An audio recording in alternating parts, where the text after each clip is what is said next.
Welcome back to the Inside Athletic Training Podcast. Today we're joined by Brandon Zumbach, minor league medical coordinator for the Houston Astros. Enjoy the show.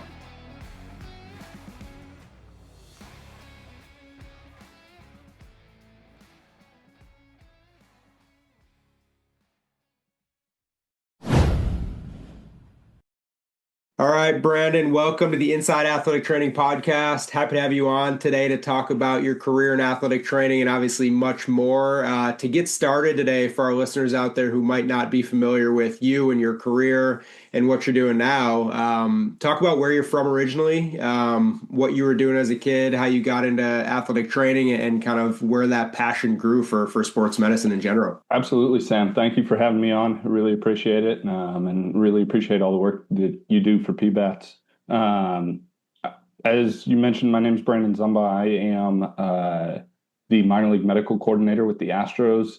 And what really got me started was I had a couple injuries as I played sports in high school, moving up through. I was a baseball player primarily, but I also really played basketball and played basketball. I ran a little track as well. So what really got me going was those injuries, primarily in basketball is where I got most of my injuries at, and working with an athletic trainer that was devoted to our small town high school. And that piqued my interest, got going through there and really enjoyed working with that individual. And I would say she was really formative in kind of getting me going and getting my interest into athletic training. Took that and wanted to go play baseball in college. So I went to a Division III college in Iowa, Central College, and was able to do both, able to play baseball and study athletic training, which in today's field is a very unique situation. And at that point, I was really honing in that baseball was what I wanted to do. I wanted to make some connections in the game. And fortunately for me, we had some individuals who were working in professional baseball at the time that had graduated from Central as well. So was able to get connections with them and do a couple either internships or job shadowing opportunities through them. And they were gracious enough to share their training rooms and their time, and was able to really kind of light that fire that I continue to have now. Yeah, that's seemingly a common path for a lot of you and your colleagues across the league, as you were on that training table as a high school or college student injured and kind of learned like how cool it was to, serve others and give back to the game. So cool to hear you say the same thing there. During your time at Central College, talk a bit about, playing and learning anatomy and exercise science and athletic training. That's a lot. Did you feel overwhelmed at times? Was it something you thought was doable going in, and did you kind of like realize it wasn't, or how did you kind of manage your time as like a student? Young college students don't really know what they want to do, don't have time. So how did you kind of manage that process? For sure. So I was fortunate that the program was structured in a way that really accommodated athletes. So time management was built into the programming and into the schedule. Our preceptors were really understanding of what the athlete schedule was like, and they were willing to work your clinical hours around that. And then ultimately injuries and a lack of performance as I got into my athletic training program and into my later years of college. Injuries kind of curtailed my baseball playing. So I ended up leaving baseball kind of where it was at and pursuing athletic training, knowing that it wasn't going to do me any good to continue beating up my body in the way that I was. So really overall, it was kind of the program being set up well and the program being almost tailored to athletes. And then the program, being understanding of what the demands of those athletes are, and, having the opportunity to have different experiences at a smaller college and a smaller Yeah. institution where I was able to have more hands-on and get a lot of experience that I might not have other places. Sure. And you talked about your kind of passion for basketball and other sports outside of Mhm. baseball. Obviously, you're working in baseball and you have for a long time. When you were at Central College, was there um, exposure to a lot of different sports? Was that important For to sure. your development as an athletic trainer? Is that something you would advise younger people now to get exposure to? Just, working with different athletes, different injuries? For sure. So in my first year of doing clinical rotations, I spent time with 10 different clinical sites. Okay, Some of cool. those being on-site sports, football, basketball, wrestling, and track and field were primarily the sports that I spent time with. Hmm. But then also in the community, getting exposure to PT clinics, doctors' offices, our local EMS, and even a dental office that had Okay. a former athletic trainer that went on to get their dental degree. He was gracious enough to grant his some time to students and kind of observation hours. So we had a wide exposure of different things, and it is something I would encourage all young athletic trainers to do is really understand how the body moves. You've got to be able to see that in different lights and see that in different sports. It only Yeah. helps you become a better athletic trainer later. And those hard hitting sports of football and basketball are going to show you a few more injuries than baseball, and certainly some more unique ones. Hmm. And was it at that time, working with wrestling or basketball or football, where you got even more sure that baseball was the path you wanted to take? For sure. The equipment management of football was always something I tried to avoid. And I would say if I was, willing or able to pick again, I would probably choose between the basketball and the baseball route simply because, those two are my passions. And those are areas that I really enjoy, but it's something that I think I've always had a really deep passion for baseball, so I pursued baseball, and I Yeah, kind of knew going into athletic training that baseball was where I wanted to end up. gotcha. And I got to ask, growing up in Iowa, where does your basketball affiliation land? I know a lot of you guys go north to Chicago. Is that Yeah, yeah. okay? So Okay. I actually have a little bit of an odd basketball affiliation. I root for the Warriors Okay, out in Golden interesting. State, primarily because as I didn't have a big allegiance going through like growing up, but Yeah, then my father-in-law was very big into like the Golden State Warriors, especially in the time as Curry came up, yeah, getting going. So it cool. was, yeah, it was definitely an You picked the interesting. right team then, that's for sure. I did, yes, he did. So Yeah.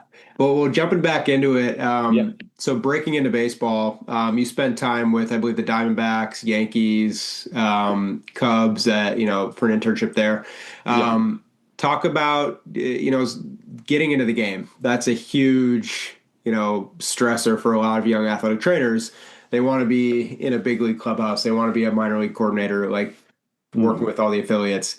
How do you get in? There's the PBATS internship program, there's other stuff, but how did you find that, what worked for you to break into the game, professional baseball?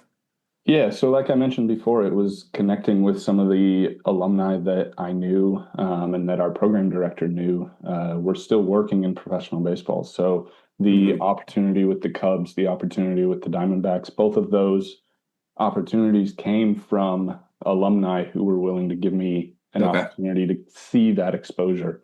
Um, and then both of those opportunities were unpaid internships as well. So season long, unpaid, really putting in that time to devote to the training room, devote to learning the craft, and Yeah. jumping in headfirst into those opportunities. I was able to get the opportunity with the Yankees that became a paid internship. Hmm. And ultimately, each of those little connections that I had helped me land, a full-time job with the Astros, and I've worked my way up through the organization from there. Yeah, and share a little bit with the listeners about, we're going to get in here shortly about your current role with Astros as a minor league Mhm. medical coordinator and all that good stuff. What were your roles, when you broke in, were hired by the Astros? Talk through kind of that progression. Yeah, so I was hired as the short season athletic trainer, which is a league that doesn't exist anymore, Yeah. in the Tri-City Valley Cats, Albany, New York, in the New York Penn League. And so that was the first gig I had. I was there for one season, and then COVID hit. So it was quite a change and transition from the Yeah. usual, as we all know. Yeah. And all hands on deck. I ended up running a significant portion of our COVID responsibilities, Okay. based on my EMT background and the ability to kind of triage things and understand what was going to be critical and what wasn't. Hmm. Um, so did a bunch of COVID triage during the 2020 season, and I've been fortunate through my career to have good people move to higher positions, either with the Astros or with other organizations, and that has opened up avenues for me to be able to, you know, either earn promotions or be provided an opportunity as I move through the ranks. Yeah. And I want to kind of dive into that quickly, your EMT history Hmm. and knowledge. We've seen recently, I mean, there's so many emergency situations in many sports, but we've seen recently kind of a growth in focus on that, I think, in Hmm. athletic training. At the winter meetings, getting presentations about that and you guys just learning more and being more proficient in that and efficient as well. How big of an impact has that played in your career in terms of that knowledge that you have? I know you just said it opened up some doors, but how important was that for you?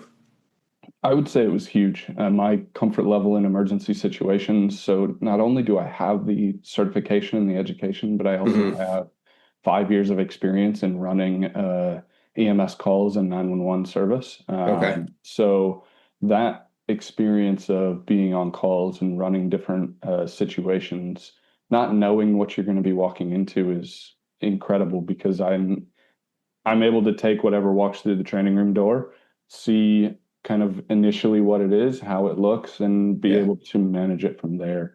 I would say there's not too many situations anymore that are really going to rattle me. And that's Hmm. what I say is a strength of an EMT and athletic trainer. That's something that really plays off of each other in our profession.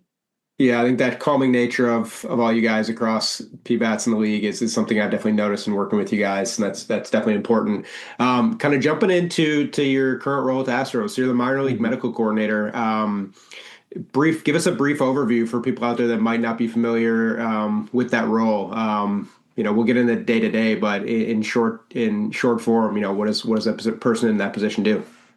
Yeah, so essentially, I am considered the head athletic trainer of the minor leagues, and a lot of my position is administrative tasks, Hmm. managing, 165 domestic guys and overseeing upwards of 75 to 80 Dominican Academy individuals. I have an excellent staff that makes that incredibly easy, but Hmm.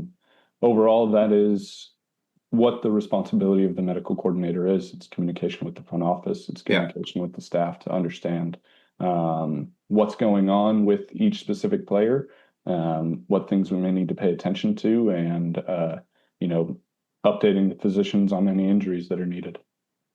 And in terms of travel, you've spent time at affiliates, the alt site, Mhm. COVID stuff, like you've done everything. Yeah, What is the travel like in your role? I've seen you in Houston, but you're also in yeah, Florida. Do you spend time at affiliates? Talk about that kind of web of travel that you have throughout the regular season. of course. So I'm actually based in Houston, which is why you get to see me in Houston more frequently. But our two top affiliates, AAA Sugarland and AA Corpus Christi, are both close by. That's right. Sugarland's 30 minutes from ballpark to ballpark here in Houston, and Corpus is a 3 hour drive away. So I do a little bit of travel to each of those during the season, probably make about a trip a month or a little less than a trip a month, as it kind of spans out. And then I am typically traveling about 2 weeks out of the month at a minimum, and spending the other time either around our Sugarland team, around our major league club, or in the front office, just making connections through there. Hmm. And kind of as we look ahead to, I know spring training's coming up, and it's an interesting time mentally for all you guys. Yeah, getting Yeah. back into the swing of things. It's exciting, but also it's a lot, as everyone can understand. When you jump into a new season, there's new people you've hired, there's new people you're learning to work with. How do your responsibilities kind of evolve over the course of the season? Do you find, there's affiliates where you need to step in more and you're there more? What is kind of like the fluidity for a minor league medical coordinator as you kind of feel out the season? Yeah, definitely. So, um, I would say my time is devoted differently depending on the personnel. Obviously, the AAA staff, I have a lot of confidence in. They've been around for a long time, Yeah. even extending into our AA staff. That you know, they are probably the two I need to be least concerned about. I try to focus my initial spring training and in season time on our younger staff or those new staff that we've hired, Hmm. and get them not only up to speed, but try to help develop them and identify those areas that they need a little bit more support in. And then it really depends on how the season is progressing. If there's an affiliate that has an abnormally high number of injuries, I may need to take a visit there just to provide an extra set of hands, and be a sounding board for that athletic trainer. Or if everyone's doing pretty well at the time, it may free up some time for me to be able to devote to our scouting department, and the Sure. draft, or devoting time to our physicians and kind of looking ahead to what we're wanting to do next. Hmm. Yeah, and that's a good point I want to get to next. You talked about scouting, the Mhm. draft, team physicians, a lot more pieces to the puzzle that I think a lot of people out there might know who aren't in baseball. Talk about the communication with all those things going on. So you're obviously, like you mentioned, the head athletic trainer for the minor leagues, Mhm. in some way, shape, or form, but also need to communicate up to, head athletic trainer Eric Yep. Velasquez, in Houston, which is great that you're there, but also front office, scouts, draft physicians. How do you manage your time in terms of communication? Is it just a constant flow? You're on your phone all day, and what does that look like every day for you? Yeah, so my phone dies quicker now than it ever has. It is primarily a lot of phone calls. The days that I am around the front office or at the major league team obviously help that out. I would say it's continuous communication with Eric, regarding particularly prospects or guys on the AAA Yeah. roster.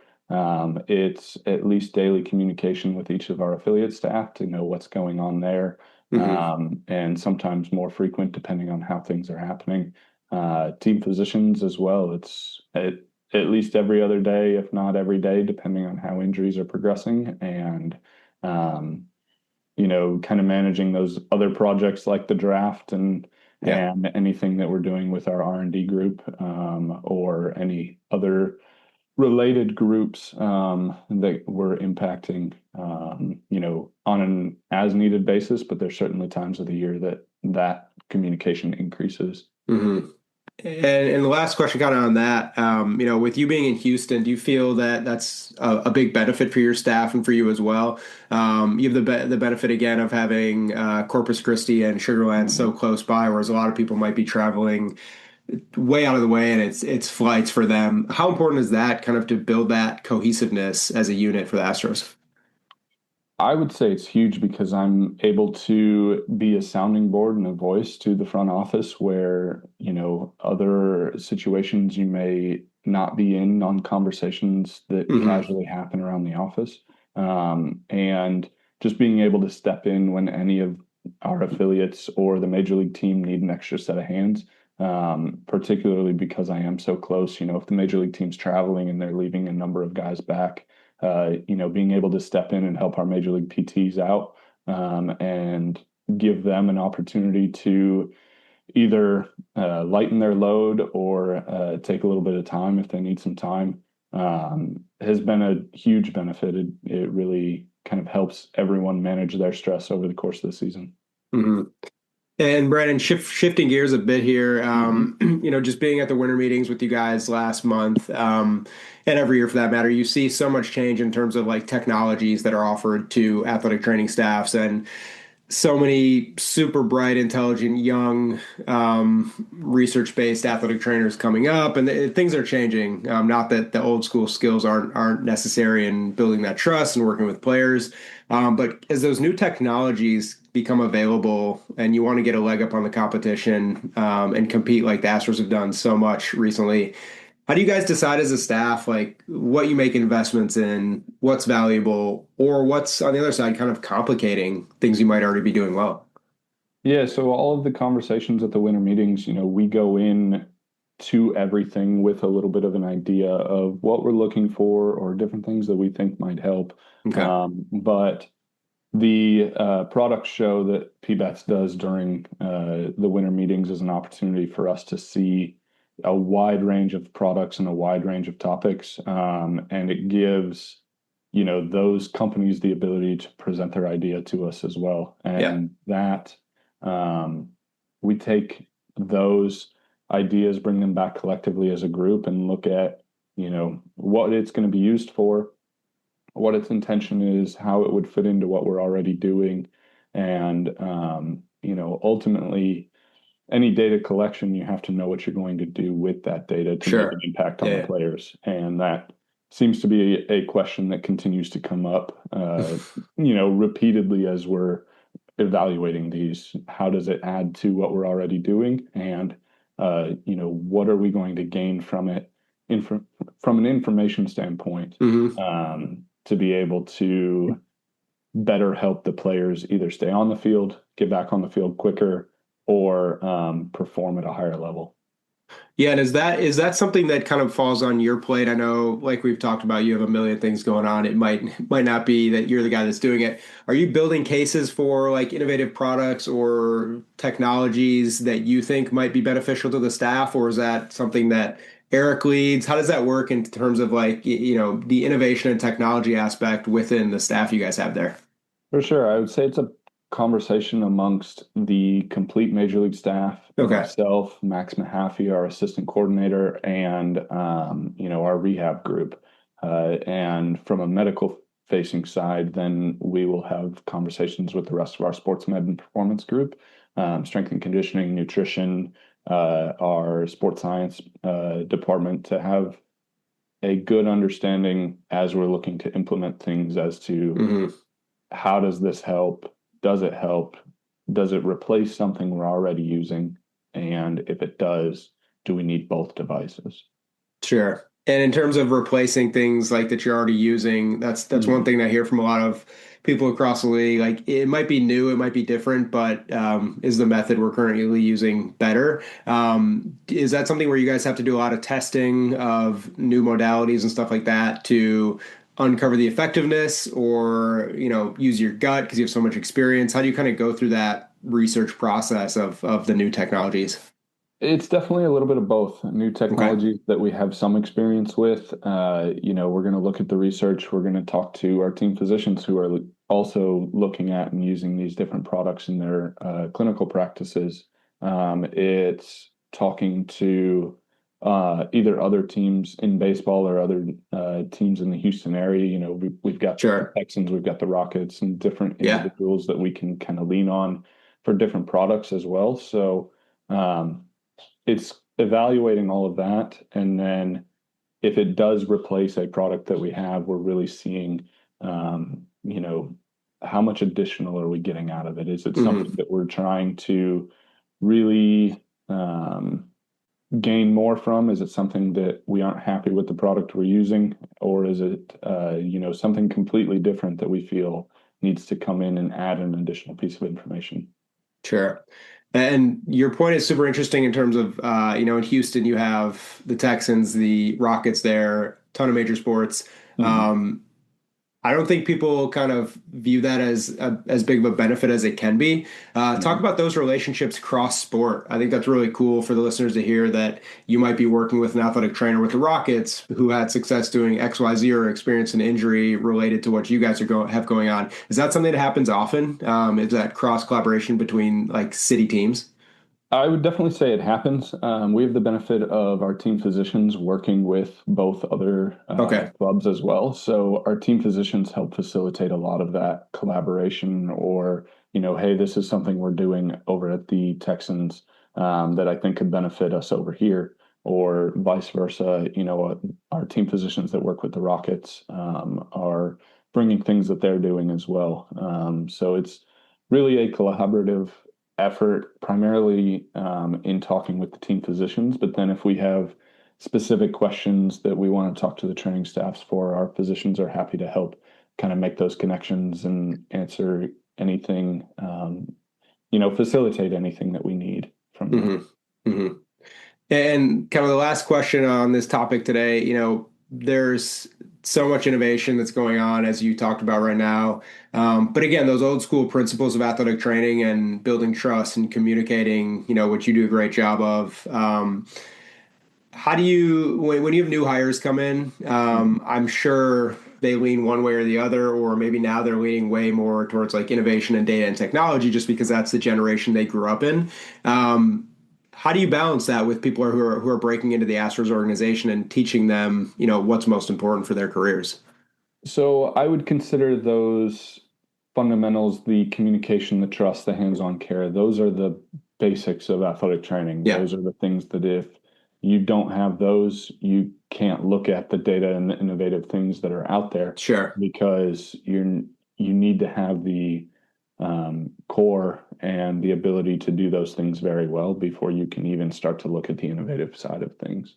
Um, so I would say as we're looking at, new hires or as we're looking at our internship program, or as we bring people into the organization, that's really what we're looking for first is having those core fundamentals as almost a foundation of work to build Hmm. off of then beyond that.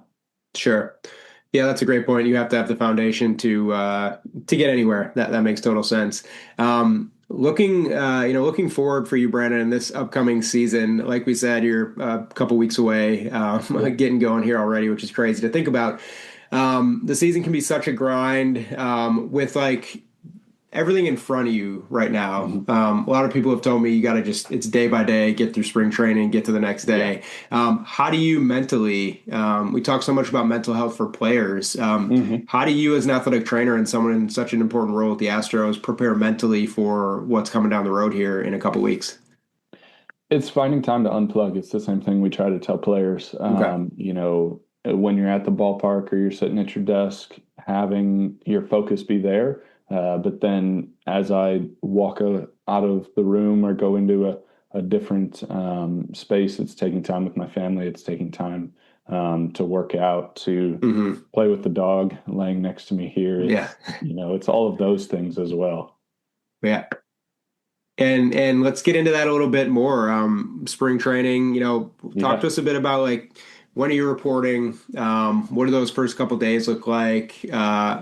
You have days of physicals and then you're out working. For I'm sure sure. you have to get to know new staff members who have just been hired. You have a change and with Eric moving into the head athletic trainer role, a lot going on Yeah. there in Yeah. Houston for you this year. What does that first couple weeks in Florida look like for you? We have had a lot of change with Eric moving in, but also in our front office, it's new farm Yeah. directors, new leadership in general. So it's spending a lot of time away from the training room, kind of getting to know them, understanding, Hmm. what they're looking for, what their, needs are from the athletic training group. It's understanding what Eric wants to accomplish as the head athletic trainer. And a lot of those days are spending time out on the field, just having casual conversations while we're watching practice, Hmm. killing two birds with one stone, providing coverage and getting those conversations started. But then it's a lot of hands-on time with the players as I'm able to, conversations back and forth with the front office, with the players, Hmm. involving, different individuals in the sports med and performance group as needed, and trying to take a step back and let, our minor league staff handle the day-to-day operations of the training room as much as possible. Yeah. And there's so many people that are there for anyone that's been to spring training or instructional league or fall league. There's so many people around. There's major league side, minor league side, Yeah. strength, performance, dietitians, coaches, coordinator. There's so many people there. Is that kind of a cool, time for you guys as a group to build that camaraderie? How important is just like you said before, being in an office, being in on casual Mhm. conversations? Talk about the Yeah. importance of just becoming kind of like that close knit family that you guys are going to have to be for the next, 9 months. So I equate the start of spring training and the report dates to the start of the school year. Okay. In the excitement of Yeah. seeing everyone, learning how their off Sure. seasons were, meeting the new people that are going to be there. And, there's just a buzz around the facility as things get started. Um, then, really, as a whole, I'm sorry, I lost your question. Yeah, so talk about the camaraderie, building that trust. You said, Yep. it's like the first day of school. You get to know what people are Yeah. doing. You're coming together as a family. How important is that for the journey that lies ahead for you guys? So, coming together and talking to everyone, getting to know everyone, their strengths and weaknesses is huge. It Hmm. gives you the foundation to build off of for the season and know, where you can turn when you have questions or Okay. a particular place to be able to send a player. If they have nutrition questions, we've got a dietitian at every affiliate, Okay. whether they're seasonal or full time. That gives us the opportunity to know that we have someone that we can send our players to for nutritional needs or strength and conditioning needs, understanding the strengths of the strength and conditioning staff Yeah. that's going to be at each affiliate, and how we can play off of those to keep the players moving and manage their on field time. Hmm. And going through that list I kind of mentioned, which could Mhm. also include the mental performance coaches, and Yes. there's again, I can't mention everybody who's impactful in the sports medicine department. Um, when looking back to like your days at Central College and you want to be an Yeah. athletic trainer, could you ever have imagined what these staffs have become and how much the resources, like, is there any way to even explain it to a student who might be like, I want to be an athletic trainer in baseball, the amount of resources and people that goes into it? I had no idea.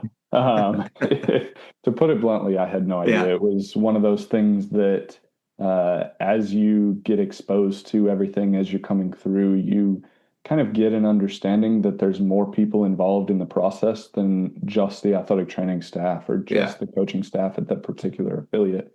Um, but the number of people that are involved in a decision and the number of people that are involved in that particular player's success is just vast. Yeah. The Crazy. the amount of people that are having conversations about a player, before it even gets to the affiliate staff or before it gets to particular people who are going to have that conversation with the player. Hmm. It's incredible, and you can't fathom it, and it's hard to explain to people Yeah. when you're talking to them about what all goes into the athletic training responsibilities Sure. in pro ball. Yeah. And on that note, there's going to be some interns, there's going to be first year hires, Yeah. who we like to provide guidance for. When you walk into the spring training, if you're Hmm. there for your first day, number one, that has to be incredibly intimidating, Yeah. overwhelming. You probably feel like you don't know anything. Or on the other end, you might have someone that comes in overly confident and wants to make their presence felt. What's your advice to your old self or a new student who's jumping in Yeah. and shows up and is reporting to you and is like, hey, I don't know what I'm supposed to be doing, or I, think I do, but like, how do you advise people to handle that situation? I'd tell them, and I tell my former self that listening is just as important as talking. Hmm. Where you you might have an idea, but there's a lot of people in the room that are just as knowledgeable or have a little bit more experience, to recognize and understand that they may be pulling from a place of experience that Yeah. you're going to get to, but you just might not be there yet. Hmm. And the staff as a whole, making sure that you have some strengths that you can fall back on. You're incredibly good in the training room, or you're incredibly good at the communication, knowing what pieces you can fall back on to be able to say, hey, I'm going to do this really, really well. And Yeah. then I'm going to work on getting better at these other pieces as I go through the season. Yeah, that's great advice for anyone kind of getting ready to show up at spring training for the first time, which can be crazy, I assume. Well, Brandon, looking kind of reflecting on your off season, last season, a lot of changes that you mentioned this Yes. year for the Astros, who've been an incredibly winning organization for a number of years now, decades, it feels like. Any goals for yourself and for the staff, big league, minor league guys this year that you set out, and how do you kind of do that kind of vision and goal planning each year? So it's looking at what we did well and what we need to improve on from last season, Hmm. and understanding how each of those pieces kind of fit together. I would say, across the board, it's not really a secret that we had a high number of injuries that led to the changes Yeah. in the organization this past year. So a lot of our time has been devoted to kind of understanding what it went into that, how we managed those injuries, and then looking ahead, what we can or should be doing differently. I would say the innovation and goal planning for the season is something we like to do on an individual athletic trainer to athletic trainer basis. Hmm. Um, there might not be particular like goals that we're setting as a full department, other than minimizing the number of injuries. The standard things that each athletic training department, whether in pro ball or not, are looking at. But I like to look at each of our individual staff and see what they need to work on and help set them up for success going into the season as well. Hmm. Yeah, that's great. And obviously a huge role for you to fill again this year with the Astros with a number of changes, and you've been there very consistently. So it'd be a big year for you and everybody there. But Brandon, really appreciate your time. Yeah, Thank you so much for joining the show. Always appreciate what you do for PBATS and the profession of athletic training. And we wish you and Eric and everybody down there best of luck as spring training approaches again. absolutely. Thank you, Sam.